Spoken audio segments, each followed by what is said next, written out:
Então vamos aproveitar o tempo nosso. Eu quero ler com você na palavra de Deus, no profeta Zacarias,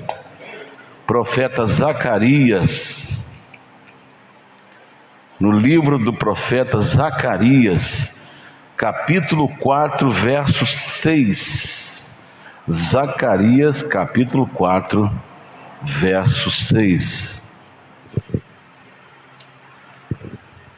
Zacarias,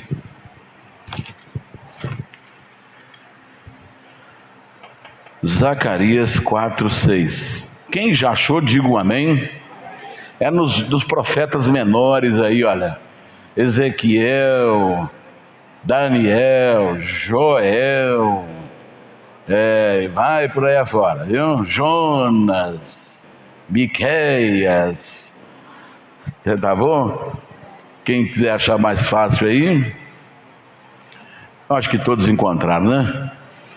Zacarias capítulo 4, verso 6, que diz assim: e respondeu e me falou dizendo, esta é a palavra do Senhor a Zorobabel, dizendo, não por força nem por violência, mas pelo meu espírito, diz o Senhor dos exércitos.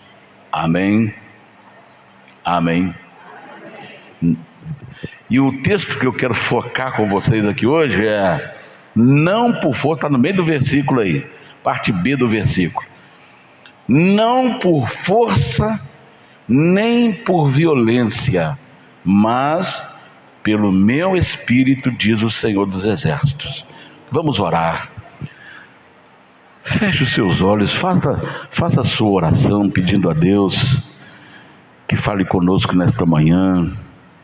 Nosso Deus e nosso Pai, te agradecemos muito, Senhor, pela oportunidade santa, maravilhosa, extraordinária, que o Senhor está nos dando de poder estar aqui nesta manhã. Senhor, eu te peço que o Senhor abençoe o teu povo que está aqui nesta manhã. Nos abençoe, Senhor. Abra as comportas dos céus e derrame o poder do Espírito Santo sobre nós. Abençoe esse irmão, esta irmã, abençoe esse pai, esta mãe, esse rapaz, esta moça, abençoe esta criança.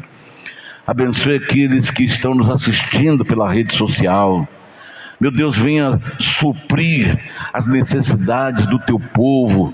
Venha, Senhor, salvar essa filha, este filho. Venha salvar esse casamento. Venha salvar essa família.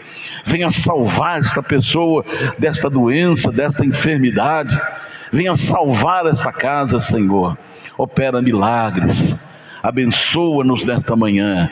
Não me deixe desviar nem para a direita nem para a esquerda, Senhor, mas coloque as tuas palavras nos meus lábios e faça-nos, ó Deus, servos abençoados, servos fiéis a ti, Senhor.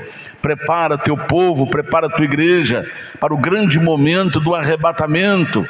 Enche o teu povo do Espírito Santo e abençoe a tua igreja ao redor do mundo. Fale conosco nesta manhã, te pedimos em nome do Senhor Jesus e já te agradecemos hoje para sempre. Amém e amém, Jesus. Graças a Deus, podemos assentar. Muito bem, o assunto que eu quero tratar nesta manhã, como texto básico de Zacarias 4:6, focando a parte B do versículo, não por força nem por violência, mas pelo meu espírito, diz o Senhor dos exércitos. Eu quero colocar um tema no assunto que vamos tratar hoje, que o Espírito Santo é a força motriz da igreja. O Espírito Santo é a força motriz da igreja. Motriz vem de movimento. O Espírito Santo é que movimenta a igreja. É o Espírito Santo quem nos movimenta. Então vamos lá. Irmãos, se Deus esperar pelo homem, esperar por mim, esperar por qualquer um, por qualquer pessoa, para que ele se movimente por conta própria em direção a Deus, dificilmente isso vai acontecer. Dificilmente alguém por conta própria vai querer por conta própria se dirigir a Deus no sentido de adorá-lo, no sentido de servi-lo, no sentido de obedecê-lo. O homem por conta própria dificilmente ele fará isto. Então, somente pelo Espírito de Deus o homem é capaz de ser conduzido a Deus. Somente pelo poder do Espírito Santo o homem é capaz de adorá-lo. Somente pela força, pelo poder do Espírito Santo, o homem é capaz de adorar, o homem é capaz de vir para a igreja, o homem é capaz de entender as Escrituras, o homem é capaz de receber iluminação e orientação, a não ser pelo poder do Espírito Santo. Por conta própria o homem não vai conseguir. Então o Espírito Santo, ele é a força motriz, é a força que nos movimenta em direção a Deus. Aquilo que nós falamos no começo, o homem por conta própria, se Deus esperar, dificilmente ele fará. Mas tem um homem que foi citado por Deus, que está registrado no capítulo 1 de Jó. Jó, capítulo 1, versículo 8 até o 10. Eu vou ler para você. E disse o Senhor a Satanás: observaste tu a meu servo Jó? Porque ninguém há na terra semelhante a ele. Quem é que está dando esse testemunho? Deus. Não há ninguém na terra semelhante a Jó. Então, Jó é uma espécie de raridade. De raridade. Jó é uma espécie de raridade. O que é raridade? Aquilo que é difícil de achar. O mercado financeiro ele funciona por duas maneiras: oferta e procura. Então, quando há muita oferta, você pode observar que os preços baixam. Quando não tem oferta e muita procura, os preços aumentam. Então, há uma procura muito grande de homens íntegros, de homens sinceros, há uma procura muito grande, mas a oferta é pequena. Então, por isso, Jó entra na lista de raridade. Quando eu estou falando homem, estou me referindo às mulheres também. Então, Jó, ele faz parte de um grupo seleto de raridade. Deus está falando aqui para Satanás: viu meu servo Jó? Porque ninguém há na terra como ele. Sincero, homem sincero, versículo 8 aí. Homem sincero, reto, temente a Deus e desviando-se do mal. Aí Satanás respondeu ao Senhor e disse: porventura teme Jó a Deus debalde?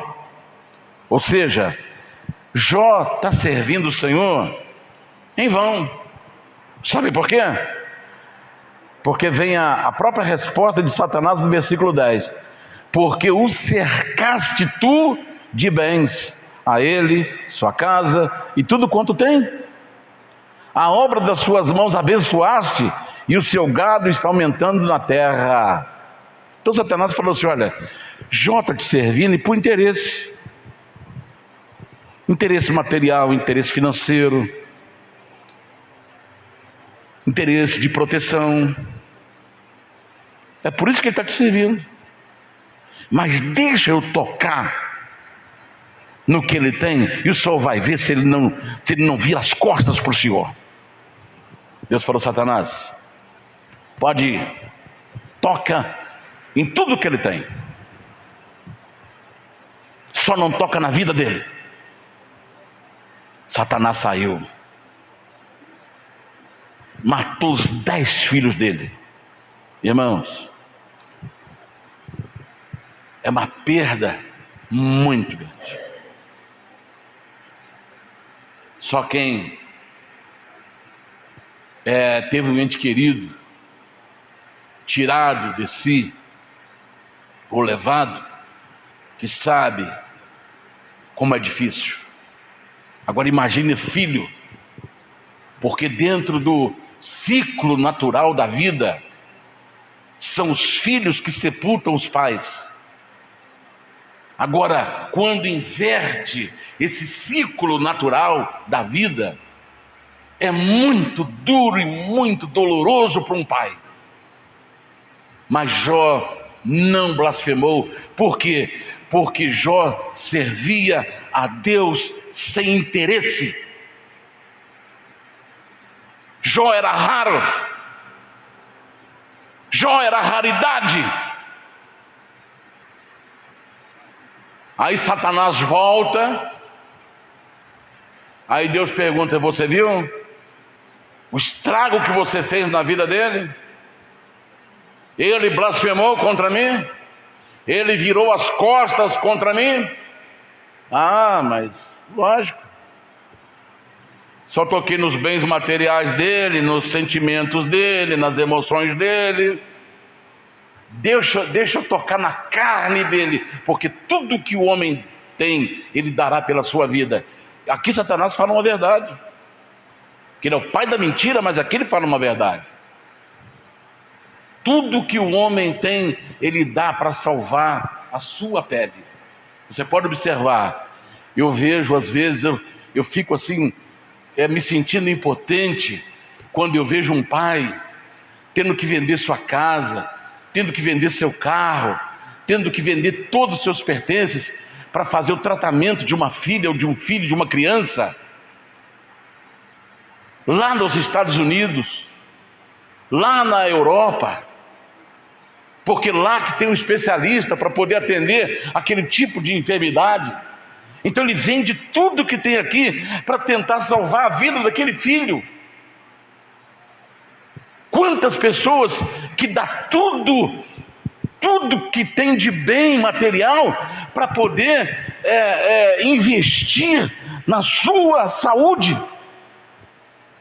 A Bíblia relata de uma mulher que tinha um fluxo sanguíneo, que há 12 anos tinha essa hemorragia, e a Bíblia fala que ela gastou tudo que ela tinha com remédio, com médicos, com tratamento, 12 anos tratando, sem ter resultado nenhum. Ela perdeu a sua estrutura material, financeira, para investir na sua saúde. Vendo a ter não teve nenhum resultado que pudesse falar: agora eu estou livre disso aí, valeu a pena eu investir tudo na minha saúde. Não, quem resolveu o problema dela foi Jesus. Jesus a curou porque ela creu. Então Satanás falou assim: olha, deixa eu tocar na carne dele, porque tudo que o homem tem ele dará pela sua vida. Aí Deus falou: pode ir, só não toca na vida dele. Satanás desceu, foi lá, tocou na carne de Jó. Começou a aparecer tumores, e esses tumores arrebentavam, viravam aquelas feridas, e ali começava a secreção, e nessa secreção exalava um mau cheiro, e o seu corpo, da cabeça aos pés, ficou coberto de chagas, e aquilo coçava. Ele pegava em caco de telhas para poder ficar raspando aquilo. Aí Jó raspou a sua cabeça, colocou o seu rosto no chão, e continuou, e começou a adorar a Deus. Deus, eu te adoro. Aí a mulher dele, vendo aquilo: você ainda mantém a sua fé em Deus? Olha o que aconteceu com a gente.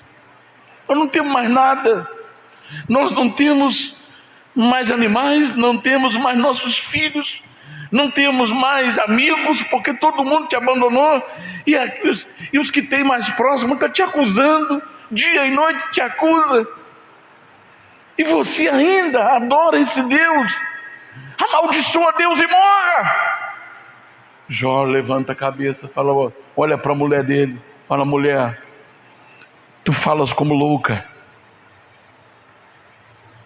Eu recebi tanta coisa de Deus, e agora, porque estou sofrendo isso, eu vou amaldiçoar?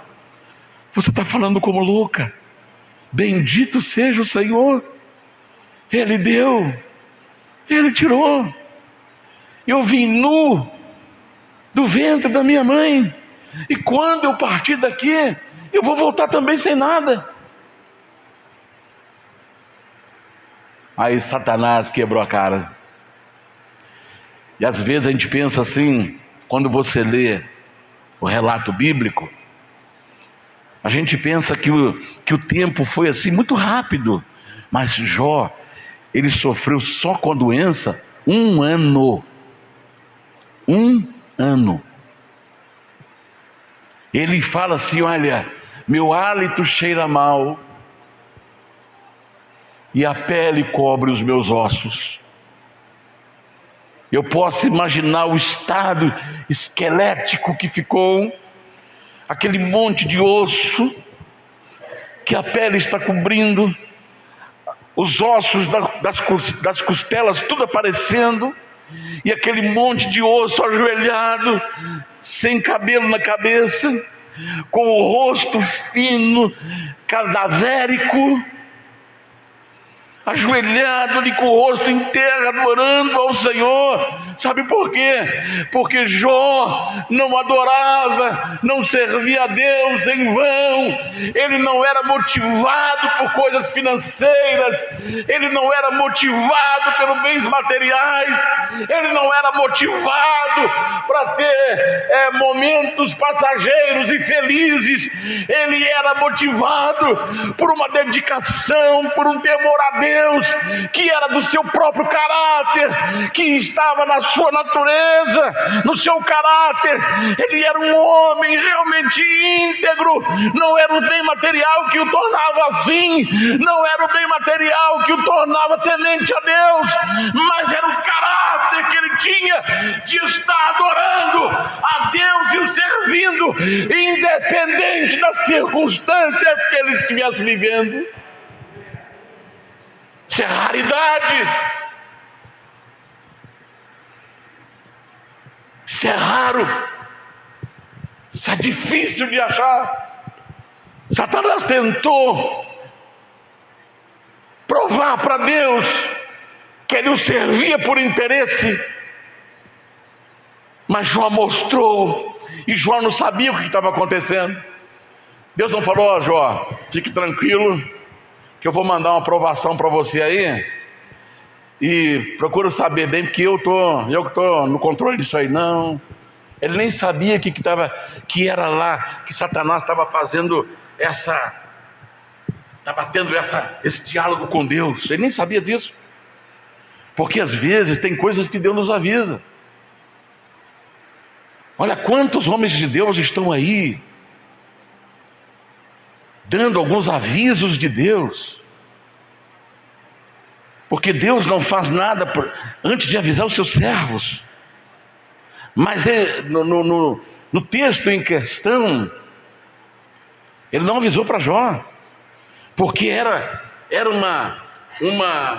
um diálogo entre Deus e Satanás, porque Deus testemunhou de Jó. E eu quero dizer para você que até homens já disseram que Jó não existiu, que isso aí é uma história que foi contada para animar as pessoas nas suas adversidades. Mentira! Quem deu testemunho de Jó foi Deus. E quando alguém fala isso, ele está chamando Deus de mentiroso. Então ele é um falso profeta, porque Jó existiu, e quem dá testemunho dele é o próprio Deus, e não o homem, e Satanás também.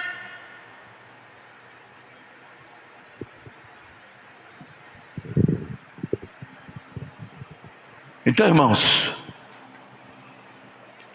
hoje, lamentavelmente, a igreja enveredou por um caminho que as pessoas estão vindo para reunir-se a ela, motivado por finanças.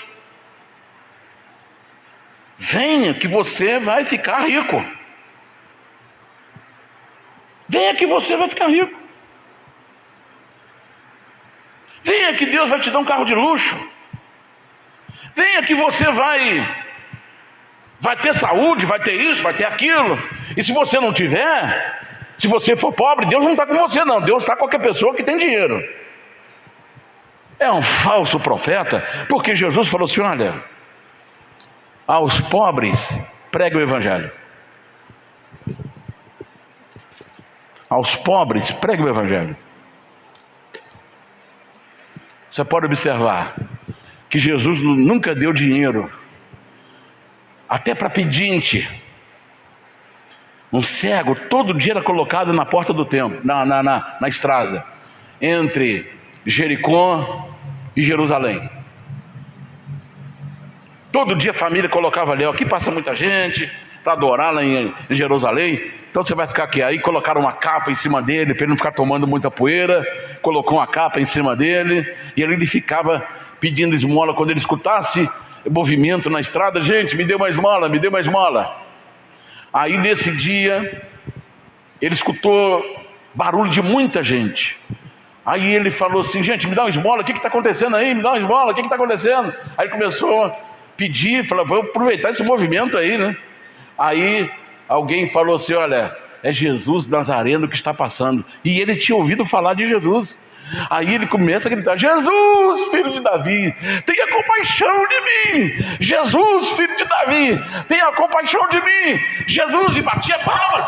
Jesus, filho de Davi, tenha compaixão, chamando a atenção. Jesus, filho de Davi, tenha... Aí alguém foi lá: cala sua boca, que ele não vai te atender. É engano. Porque Deus, quando vê o nosso clamor, quando Deus ouve o nosso clamor, Ele desce para ouvir. Ele para nos socorrer. Se você está clamando, não pare de clamar, porque Ele virá ao teu encontro.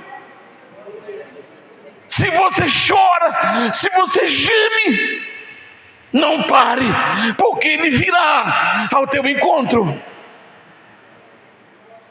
Aí Jesus para, vai lá e traz ele. Aí alguém foi correndo lá: ó, tem bom ânimo, ele mandou te chamar. Aí o que ele fez? a pessoa deu a mão para ele, ele levantou, ele já deixou aquela capa imunda, aquela capa suja, que representava a sua miséria, representava as suas humilhações, a capa de humilhação, a capa de miséria, a capa como ele era conhecido, o cego da capa, que está lá na estrada de Jericó. Ele lança a sua capa e é direcionado para Jesus. Aí quando ele chega, você está na frente de Jesus. Aleluia. Eu imagino assim, que ele tentando pôr a mão em Jesus. Aí Jesus pega na mão dele. Aí Jesus pergunta: o que queres que eu te faça? Ele poderia fazer um pedido: Senhor, todo dia minha família me coloca nessa estrada, todo dia, e eu não quero voltar nessa estrada mais. O Senhor pode me dar uma quantidade de dinheiro para me poder não precisar passar as humilhações que eu estou passando na estrada. Às vezes eles jogam barro em mim, minha capa já está endurecida, minha capa já se deixar lá, ela fica em pé, de tanta poeira e lama, ela enrijeceu, e eu gostaria que o Senhor me desse dinheiro, para que eu não voltasse mais, não precisasse mais voltar, para me manter a minha família, sem precisar ser colocado à beira dessa estrada. Que queres que eu te faça? Ele não pediu isto. Ele falou: Senhor, que eu veja. Que eu veja. Porque se eu puder ver, ele poderia até continuar falando: eu posso trabalhar, eu posso cuidar dos meus filhos, eu posso cuidar da minha família. Aí Jesus falou: então vê. E ele abre os olhos, e ele está na frente de Jesus, filho de Davi. Aleluia. Aleluia.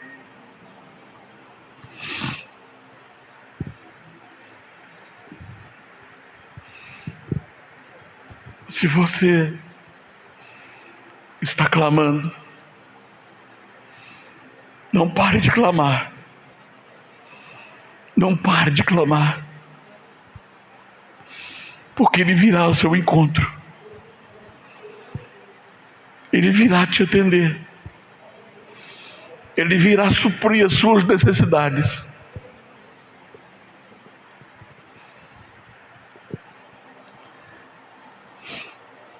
Espírito Santo, a força motriz da igreja, a força que nos movimenta em direção a Deus.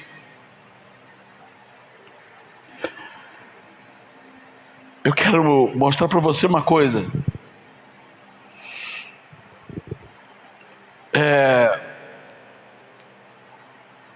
Jesus só aparece enfrentando pessoalmente as forças do mal depois que foi batizado por João, e no mesmo momento ele foi batizado com o Espírito Santo. Fora disso, você não vê Jesus em movimento. Eu vi uma pregação de uma pessoa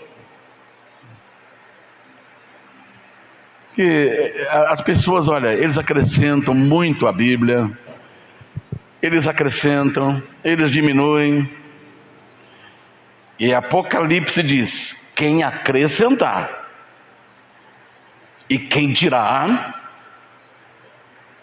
se tirar, será tirado parte da árvore da vida dessa pessoa.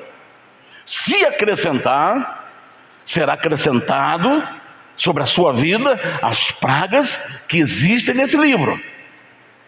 Então nós não podemos acrescentar e nem tirar. Então esse pregador disse assim: Jesus tinha uma mansão na praia, e ele ficava sentado lá na praia, lá na casinha, na varanda da sua mansão, na casa de praia. Vamos lá. Com o testemunho do próprio Senhor Jesus, ele disse: as raposas têm os seus covis, suas tocas, sua moradia, seu buraco, a sua caverna.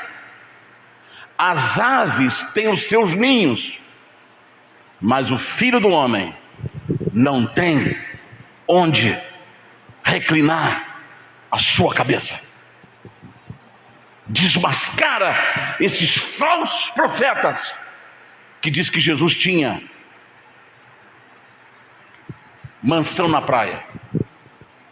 Aí ele fala assim: eu vou te mostrar como é que Jesus conseguiu essa mansão na praia. Quando ele assumiu a carpintaria de José, seu pai adotivo, ele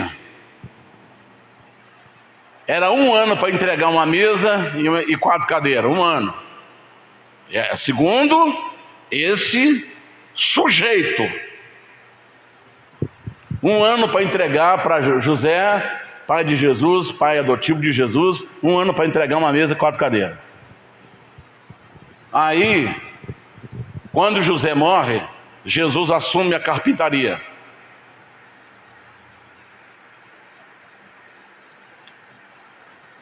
Então, aí alguém chegava, segundo essa pessoa,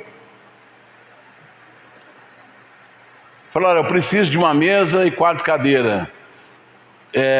Quando que eu posso vir buscar? Amanhã. Amanhã você pode pegar. O quê? Amanhã? Tem certeza? Amanhã você pode vir pegar. Aí ele falou assim, quando a pessoa virava as costas, Jesus falava assim: ó, apareça a cadeira, apareça a mesa. E aí todo mundo foi espalhando aquela notícia: ó, aquele carpinteiro lá faz tudo rapidinho, ele faz uma canga para animal, para você arar, faz arado, ó, de um dia por outro. Aí ele foi só juntando dinheiro. Ai, meu Deus do céu, tenha misericórdia. E tem gente para aplaudir isso aí, e tem gente para seguir esse tipo de gente. Esse tipo de gente. Sabe por que esses tipos existem? Porque tem seguidores que os mantêm.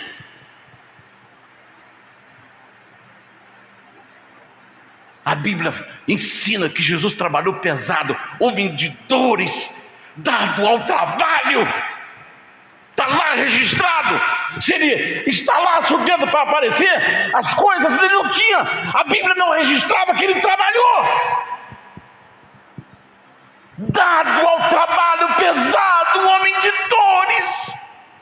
Jesus sofreu, pegando toras pesadas, serrando, trabalhando, mãos calejadas. Esses mentirosos que estão por aí pagarão caro pelas suas mentiras, pelos seus enganos. Eu só lamento pelas pessoas que estão sendo ludibriadas, que estão sendo enganadas, que acreditam nesses falsos profetas. Sabe por quê? Porque não leem Bíblia.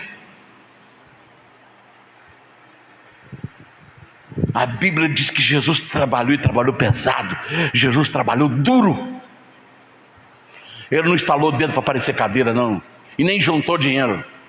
Quando foi cobrar imposto dele e dos discípulos, o que ele falou?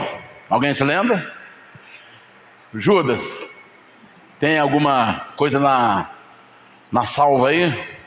Ó Senhor, não tem dinheiro para pagar o imposto. E os romanos cobravam pesado. Pedro, pega o anzol, vai lá no mar, pega um peixe. O primeiro peixe que você pegar, abre a boca dele, tira a moeda e devolva ele para a água. Você vai achar uma moeda de ouro, aí paga o meu imposto e paga o de vocês todinho. O que Jesus fez? Jesus fez aparecer dinheiro? Jesus fez aparecer moeda? Eu gosto de pescar, tem 2, 3 anos que eu não saio para pescar. Tem um pescador aí que de vez em quando ele posta lá umas coisas lá, uns lambarizinhos, mas não manda para nós. Não estou jogando indireta não, viu, amigo? Essa semana ele postou lá um prato de lambari. O peixe, tudo que brilha na água, ele come. Tem gente que pega peixe com um papel alumínio, enrola o papel de alumínio no anzol e joga lá. Brilhou, o peixe vai lá e... Então, de onde surgiu aquela moeda de ouro? Irmãos, desde a antiguidade que navios trafegam nesse mar desse mundão. Quantos navios antigos que estão aí no fundo dos mares com riquezas enormes de ouro, prata, de tesouros enormes de um país para o outro que estava sendo transportado. Existe muito tesouro no rio, no mar. Então, logicamente, os peixes logo procuram os barcos, as embarcações naufragadas e fazem ali a sua morada, o seu esconderijo de predadores. Então, logicamente, um desses peixes, vendo uma moeda de ouro, que ela não enferruja, que ela está sempre brilhando, porque o ouro não enferruja, ele vendo aquilo ali, ele foi lá e engoliu ele abocanhou aquela moeda. Então Jesus também não falsificou moeda. Ele mandou pegar o peixe que havia engolido uma moeda de náufrago. Satanás, ele faz tudo para poder denegrir a imagem de Jesus. Vai lá e pega o peixe, tira a moeda, paga os nossos impostos. Então, Jesus, para pagar o imposto dele, dos discípulos, teve que pegar um peixe, pegar a moeda e pagar. Onde é? Se Jesus tivesse juntado dinheiro na carpintaria, ele estava cheio de dinheiro, ele não precisava pegar peixe para poder tirar a moeda. Então, isso derruba a falsidade desses picaretas, que acrescentam e que diminuem o que está escrito na palavra do Senhor. Então Jesus foi batizado com o Espírito Santo, e assim que ele foi batizado, o que ele fez? O Espírito Santo o impeliu para o deserto. O Espírito Santo movimentou para o deserto. E lá para quê? Para enfrentar Satanás, e lá ele ficou 40 dias e 40 noites. Então, só depois disso, Jesus volta sozinho. Está registrado aí no capítulo 3, 21 ao 22 de Lucas. Depois Jesus ele volta, e ele passa a noite inteira orando. Preste atenção nisso. Sobe para o monte, passa a noite inteira orando. E quando ele desce da oração, por que ele estava orando? Para escolher 12 homens. Jesus não fazia nada sem antes apresentar o Pai. Orou a noite inteira, e depois que ele desceu, ele escolhe 12 homens, depois da oração. Lucas capítulo 6, do 12 ao 16. Aí, com qual finalidade que Jesus chama os 12? Preste atenção nisso agora.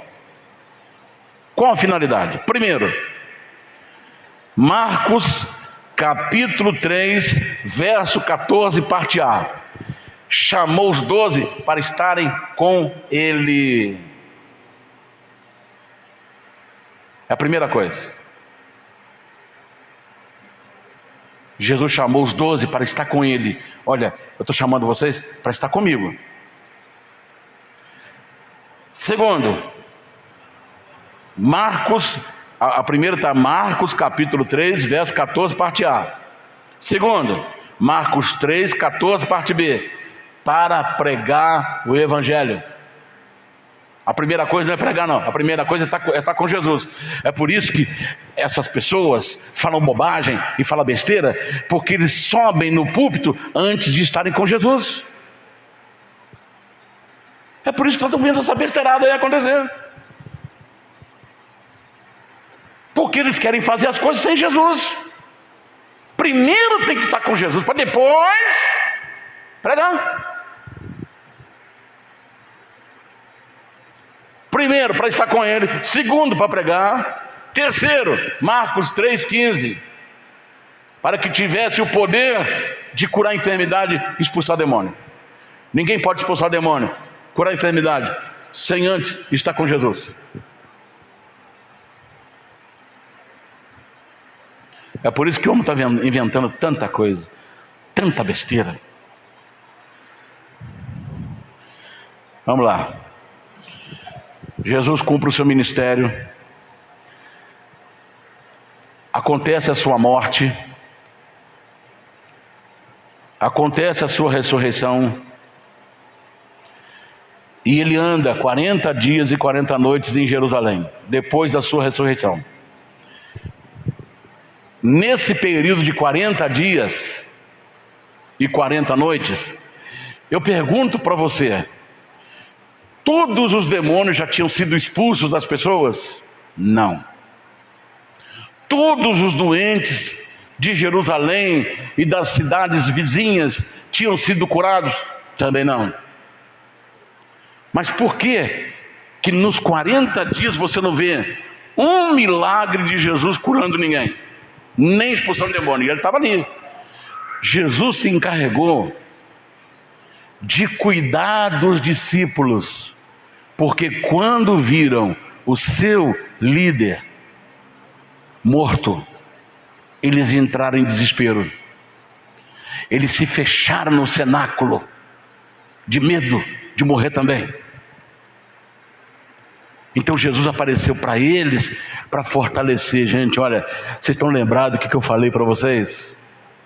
Que o Filho do Homem seria entregue na mão dos homens e morreria, mas ao terceiro dia ressuscitasse. Então eu estou aqui. Eu estou aqui para confirmar o que eu disse para vocês. Fiquem tranquilos, eu estou aqui. E ele apareceu para muita gente durante 40 dias, mas Jesus não fez um milagre, não expulsou demônios, e nem os discípulos também. Agora, Jesus vai lá para a praia, atrás de 3 discípulos, pescadores, que falou: bom, agora acabou tudo, vou voltar para a minha antiga profissão de pescador. Pedro, João e Tiago. E aí chamou os que trabalhavam com ele, que pescavam com ele. Aí está lá, lança a rede para cá, lança para lá, a noite inteira. Quando o dia está amanhecendo, aí chega alguém lá na praia, fala assim: opa, tem alguma coisa para comer aí? Ninguém reconheceu que era Jesus. Ó, nós não temos nada. Trabalhamos a noite inteira e nada apanhamos. Lance a rede à direita. Não, nós trabalhamos a noite inteira, não tem nada aqui. Lance a rede à direita. Então tá, vamos lançar. Lançaram a rede. Que a rede é assim, não é tarrafa não. Não confunda a rede com tarrafa. Tarrafa é aquela redonda que joga, ela cai num devido lugar e vai prendendo os peixes até no fundo. Aí a pessoa vem puxando. Aquilo é tarrafa. Rede, ele pega uma canoa, que antigamente não tinha barco, a motor é canoa. Ele pega uma ponta da rede, vai levando, vai remando, e a outra o outro barco fica aqui e vai soltando a rede, vai soltando a rede, vai soltando. Leva às vezes 1 quilômetro, dependendo aí, 1 quilômetro, 2 quilômetros, dependendo do tamanho da rede. Aí lá ele vem fechando o cerco. Aí vem fechando. Aí até encontrar com o barco novamente. Aí faz aquele círculo de 1 quilômetro em volta. Aí depois eles trazem o barco para a praia e vêm puxando a rede. Aí tudo que tiver naquele território onde a rede passou, vai cair na rede. Quando eles fazem isso, obedecendo a voz de quem estava lá na praia, mandando jogar a rede à direita, eles percebem que quando começa a puxar, dá cabeçada na rede, fala, opa, tem peixe aqui, e é dos grandes. Aí começa a puxar, e a coisa fica brava, fica pesada, porque quando trouxeram, falou, olha, se tem peixe, é Jesus, se tem peixe, é Jesus. Aí quando falou é Jesus, Pedro, dentro da água, mergulhou, porque ele estava muito à vontade lá no mar, mergulhou e começa a nadar em direção à praia. E aí quando eles puxam a rede, a Bíblia diz que tem 153 peixes grandes.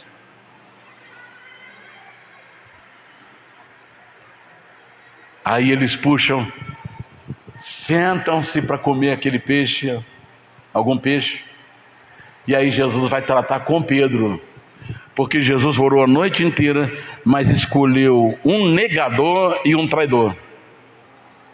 Isso porque ele orou a noite inteira. Então, o que nós devemos fazer?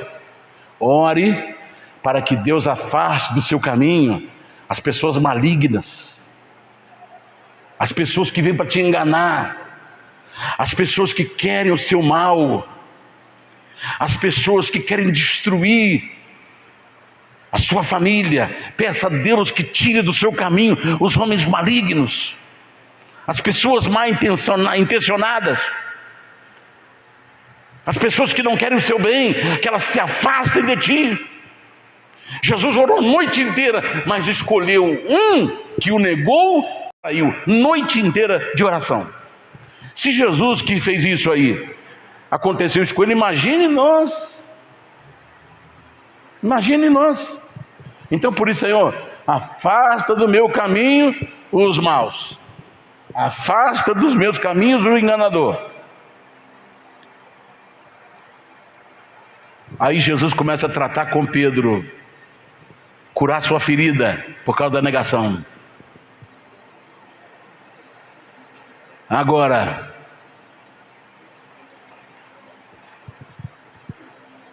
irmãos, os 40 dias de Jesus era apenas para cuidar dos seus discípulos. Aí Jesus, antes de voltar ao céu, Atos, capítulo 1, verso 4, parte A. Jesus, na frente de 500 discípulos, disse assim, olha, não façam nada, não preguem, não expulsem demônios, não façam nada, mas fiquem na cidade até que do alto sejais revestidos do Espírito Santo. Não façam nada. Por quê? Porque o Espírito Santo é a força motriz da igreja. Não façam nada sem antes receber o Espírito Santo. Fique lá, até que do alto sejais revestido do Espírito Santo. Porque no versículo 5 diz, porque eles seriam batizados com o Espírito Santo não muitos dias depois. E aí, no capítulo 1, verso 8 de Atos, diz assim, e vocês serão minhas testemunhas, depois que forem batizados com o Espírito Santo, vocês serão minhas testemunhas.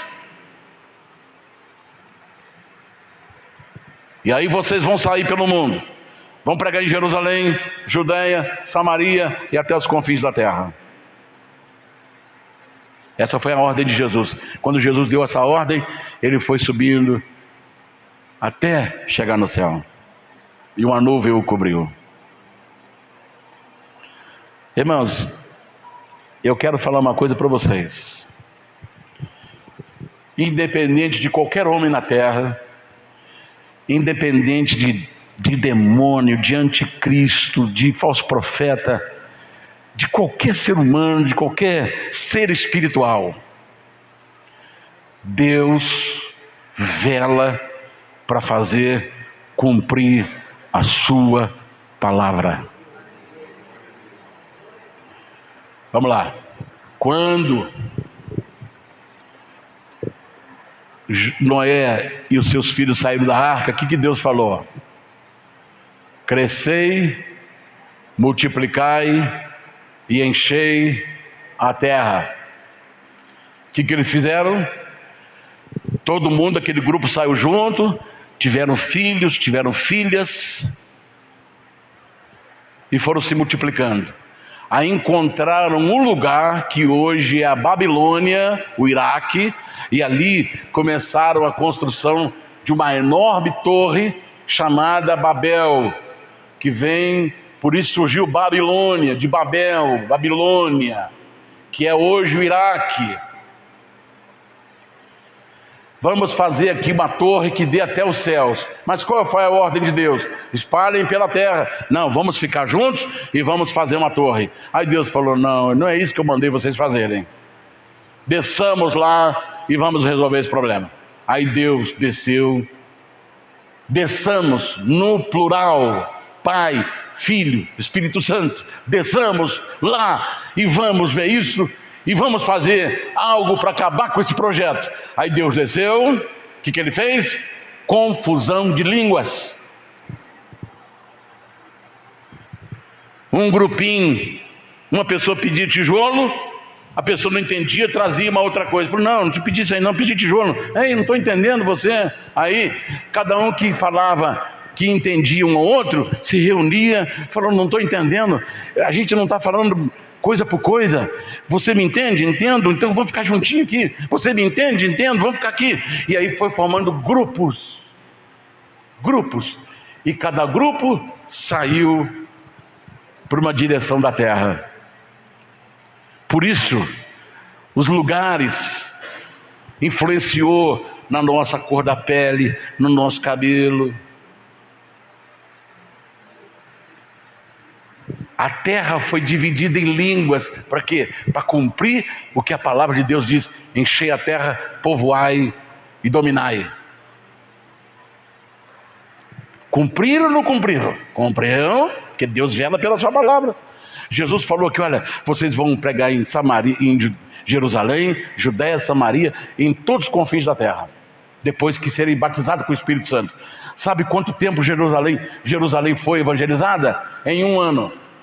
Agora vamos ficar todos juntinhos aqui em Jerusalém. Deus falou, vai para Samaria, vai para a Judéia, vai para Samaria, vai para os confins da terra. Ah não, Senhor, está tudo bem aqui. Então, infelizmente, Deus teve que sacrificar Estevão.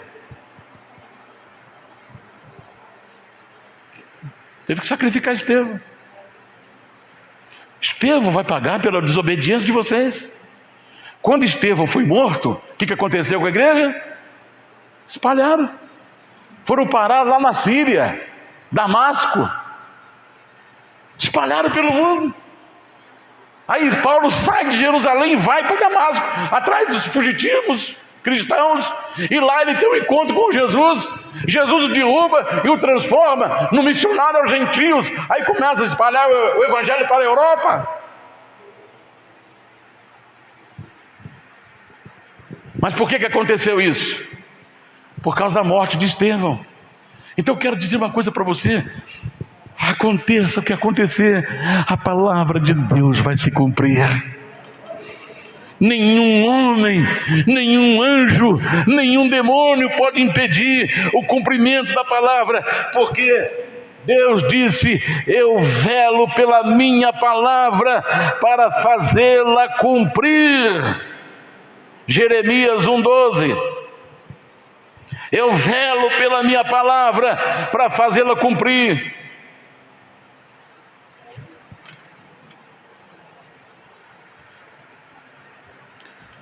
Todo homem e mulher de Deus precisa do Espírito Santo.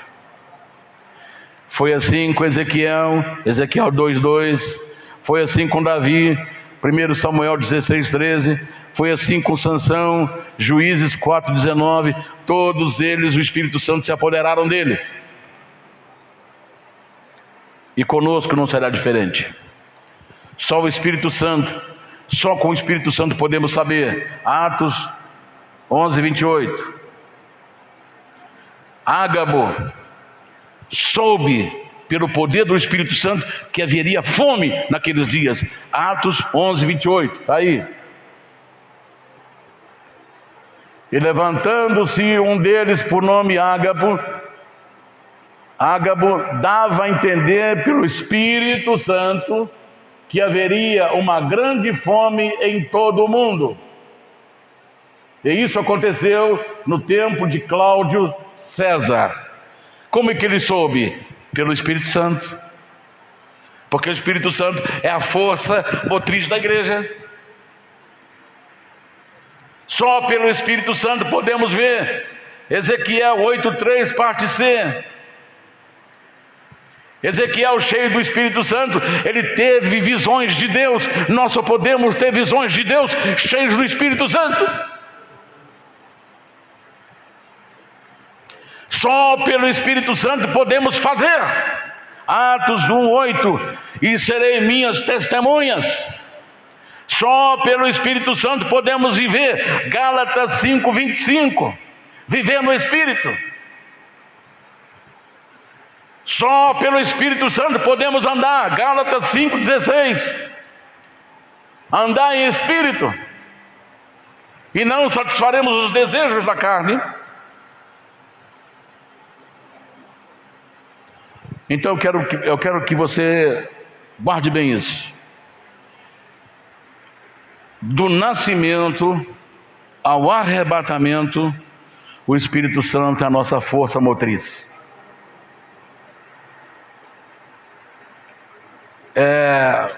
Um homem comprou um carro novo, foi numa agência, comprou um carro zero.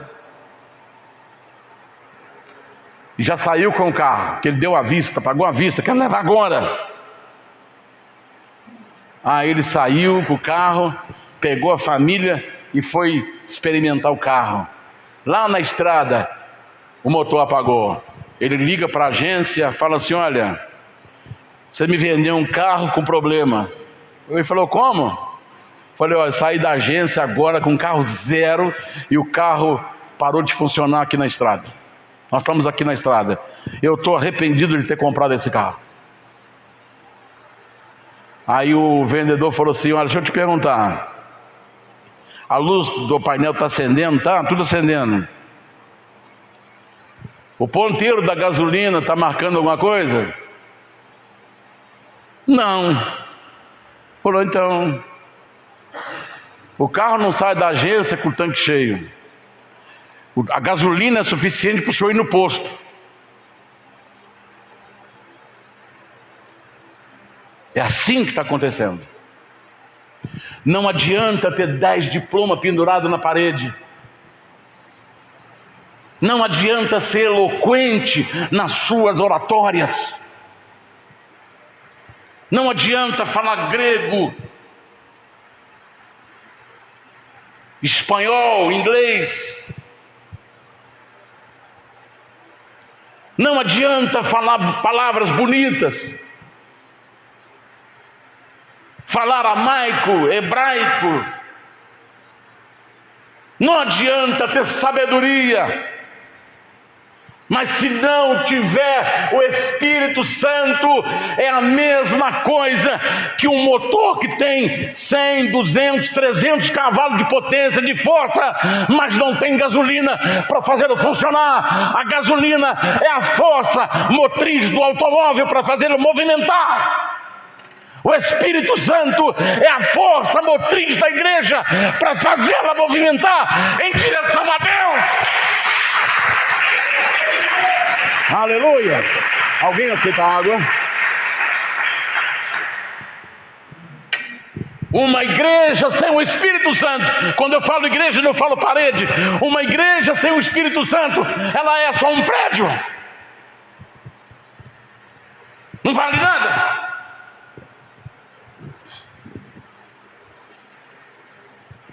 Então nós precisamos do Espírito Santo, desde o nascimento até o arrebatamento. Então preste atenção agora, porque tem muita gente combatendo, já vou indo para os finalmente. A minha experiência com o Espírito Santo. Preste bem atenção nisso agora. A minha experiência com o Espírito Santo. São 4 que marcaram profundamente a minha vida. A primeira experiência com o Espírito Santo, eu estava com 18 para 19, entre 18 e 19 para 20 anos. Entre 19 e 20 anos. Eu estava querendo tirar minha vida. Suicídio. Eu queria me matar. Eu cheguei até para beira de estrada para me jogar na frente de caminhão. Mas o medo do caminhão de eu não ser morto e ficar preso entre as rodas, acordado vendo aquilo tudo, aquilo me fez medo. Então o medo, esse medo foi bom, porque existe o medo bom e o medo perigoso, que é a fobia. O medo bom faz parte da gente e ele é bom. Não vou passar por esse caminho não, porque ele é perigoso. Estou com medo de passar por ali. Esse é o medo bom. Agora o medo que a pessoa, eu não durmo sem apagar a luz, apaga, acende essa luz, eu tenho medo, deixa tudo aceso dentro de casa. Esse já é fobia. Esse medo já é ruim.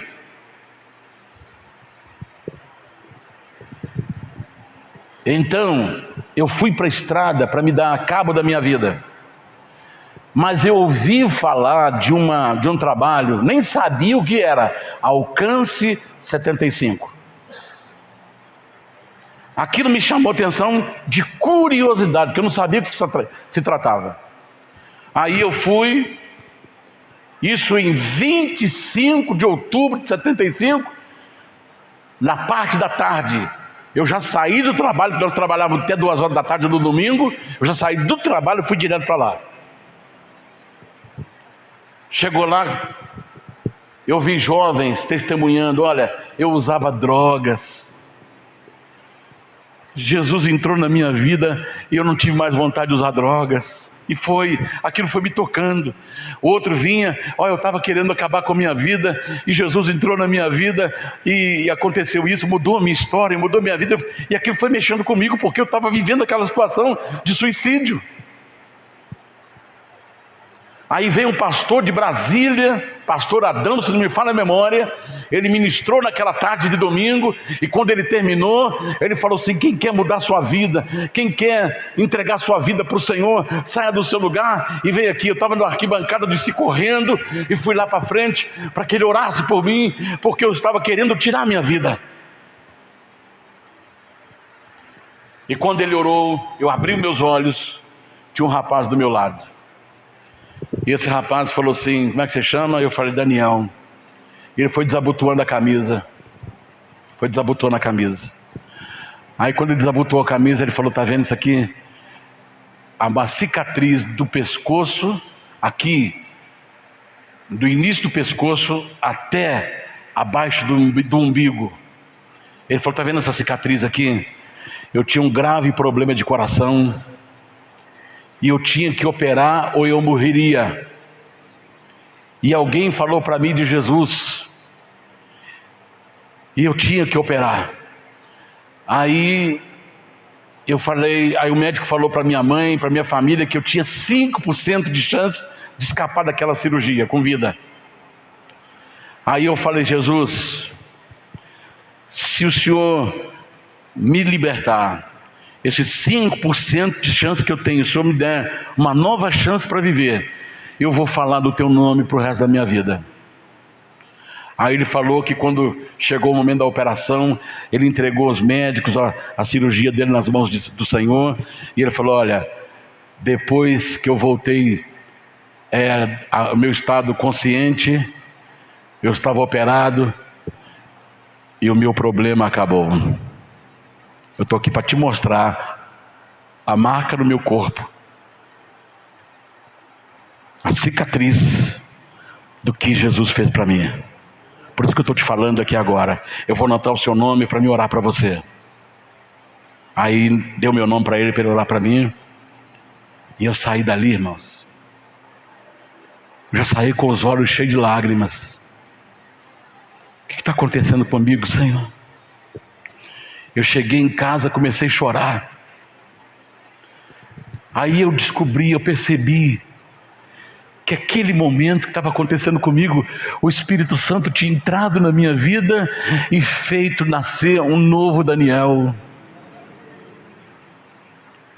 É o primeiro contato que eu tive com ele mudou minha vida. Pensamento de suicídio não tinha mais. O vazio que eu tinha, que tentava preencher com a cerveja, com a bebida, com os bailes, estava tudo preenchido pela presença do Espírito Santo. Esse primeiro contato que eu tive com o Espírito Santo foi o novo nascimento, que é o que marca a vida de todas as pessoas que encontraram-se com Jesus. Foi a minha primeira experiência.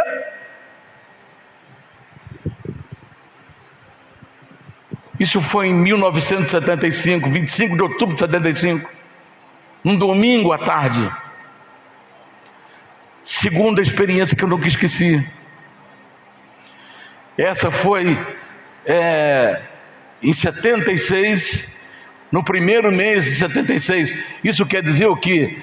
Uns 4 meses depois que o Espírito Santo me fez nascer de novo, Ele me batizou com o seu poder. Eu fui batizado com o Espírito Santo. Eu recebi o batismo com o Espírito Santo 4 meses depois, entre janeiro e fevereiro de 76. É a segunda experiência que eu nunca mais esqueci. Terceira experiência. Eu tinha deitado, dormi. De madrugada eu comecei a sonhar, mas um sonho muito real, muito nítido, que eu estava na Rio Branco, esquina com Independência, e o céu estava carregado com nuvens de chuva pesada, e ali tem um prédio na esquina, hoje está com grade, não tinha aquelas grades ali, e eu vi que a chuva ia cair uma chuva muito pesada, e eu tinha muito medo de chuva, quando criança. Aí eu me escondi ali, debaixo daquele prédio, mas eu tinha uma visão da Rio Branco, e tinha visão do céu, então eu vi que a nuvem estava muito baixa e pesada, e o vento estava muito forte, da direção do Manuel Honório para a Zona Sul, para Bom Pastor, para Bairro Luzia, e estava muito forte o vento, e nuvens pesadas, muito baixa. Aí eu saí, eu comecei a ver o vento levando, parecia objetos grandes. Aí eu saí, olhei, eram anjos que estavam sendo levados pelo vento, as suas roupas, as roupas dele se envolviam com o vento, como um lençol, e olhando aquele monte de anjos sendo levado do Manuel Honório para a Zona Sul. E eu fiquei olhando aquilo. Aí de repente um anjo veio voando e fez assim na minha frente uma cambalhota e parou em pé na minha frente. E eu olhei aquilo, via nitidamente o seu rosto, ele era todo cinza, como, vamos pensar nessa parede cinza, aquele objeto ali do tripé do teclado, era daquela cor ali, esse cinza, cabelo, roupa e a face, tudo cinza assim, e ele com o cabelo bem penteadinho, amarrado para trás assim, bem penteadinho mesmo, tudo naquela cor, rosto, cabelo, roupa. E ele me entrega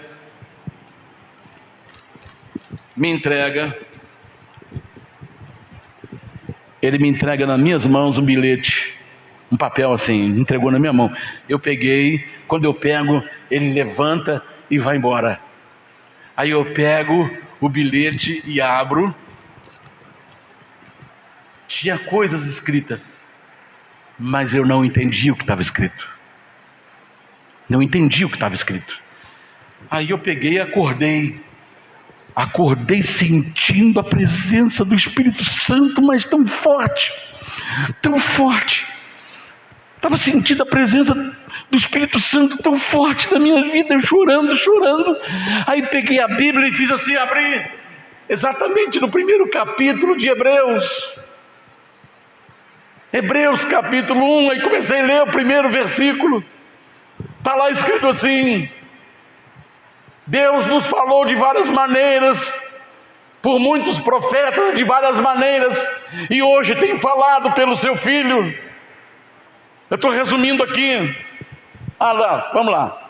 Havendo Deus antigamente falado de muitas maneiras, muitas vezes e de muitas maneiras aos pais, pelos profetas, a nós nos falou nesses últimos dias pelo Filho, a quem constituiu herdeiro de tudo, por quem fez também o mundo,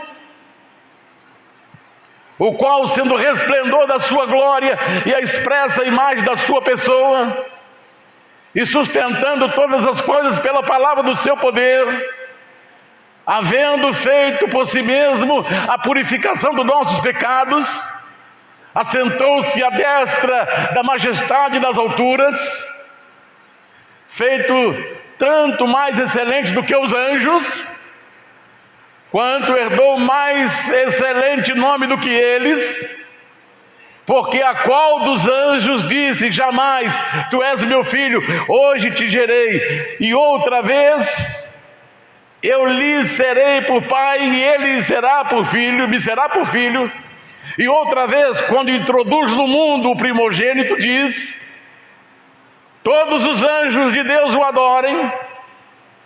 E em verdade, quanto aos anjos, diz que faz dos seus anjos espíritos e de seus ministros labaredas de fogo. Acho que até aí. Que faz dos seus anjos. Eu já li ventos ali. Deixa eu ver se eu já. Põe o próximo versículo, deixa eu ver, por favor. Acho que é até ali mesmo. Que faz dos seus anjos ventos e dos seus ministros labareda de fogo. Sabe o que eu entendi aquilo? O Espírito Santo estava me chamando para a obra.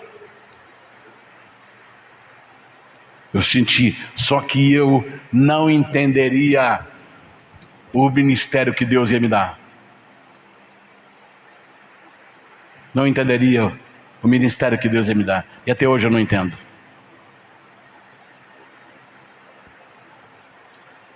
Até hoje eu não entendo.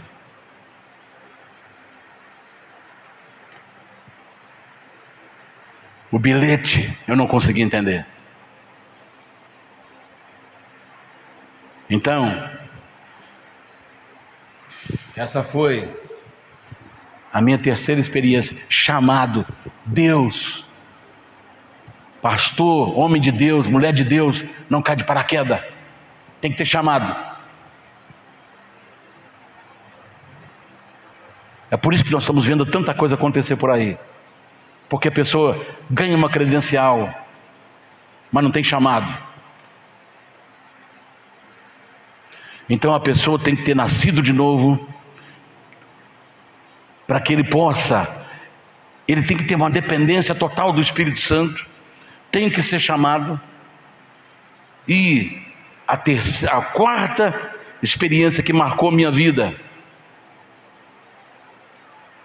eu estava no quarto orando, E a minha oração estava tão profunda, tão profunda. Meu quarto tinha metade de laje e metade de telha de amianto. Ele foi completado era um beiral que foi transformado em quarto, então emendou com telha de amianto. E eu estava numa oração profunda, muito forte, muito profunda com Deus. E de repente, eu estava encostando na telha e o meu corpo ajoelhado na beira da cama. O Espírito Santo me levantou, me tirou do corpo e me fez flutuar entre o chão e a telha. O Espírito Santo é real.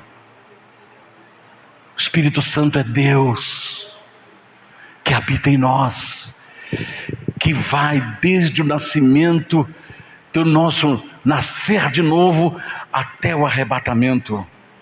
E Ele é a força motriz da igreja. É Ele que me movimenta, é Ele que te movimenta, é Ele que te faz adorar a Deus, é Ele que te faz entender as Sagradas Escrituras, é Ele que faz você saber, é Ele que te ensina, é Ele que te leva à adoração, é Ele que te impulsiona a pregar o Evangelho, é Ele que te faz conhecer, é Ele que te faz saber, é Ele que vai te conduzir, é Ele que vai te usar, é Ele que vai te arrebatar, é Ele que vai nos transportar aos céus, é Ele que vai nos fazer ficar firme com Jesus, resistir até a morte e receberemos a coroa da vida. Aleluia! Aleluia!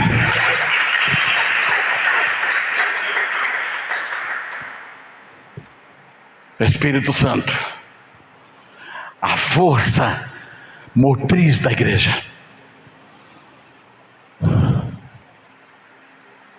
Ele é real. Ele está aí em você. Falta agora Ele encher e encher. Amém? Fique em pé, por favor.